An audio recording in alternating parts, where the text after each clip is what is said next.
अस्सलाम वालेकुम भाई। मैंने पिछली वीडियो में आपको बताया था गाड़ी आई है मेरे पास कारपेंटर के लिए आल्टो 2006 की। अल्हम्दुलिल्लाह उससे कारपेंटर ओके की रिपोर्ट कर दी है। ये सेटिंग कर रहे हैं कारपेंटर की।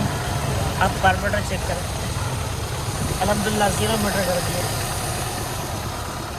और हम आपको रिजल्ट दे रहे हैं इसके आरपीएम का। इसके आरपीएम में जो मसला था वो क्लियर हो गया।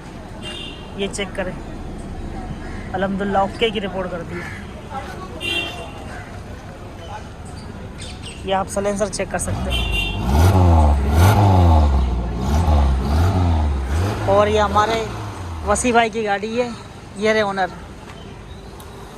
भाई वसी भाई, आप बता सकते हैं वीडियो में क्या आपकी गाड़ी का काम कैसे हुआ है? माशाल्लाह बहुत अच्छा काम हुआ है हमारी गाड़ी का।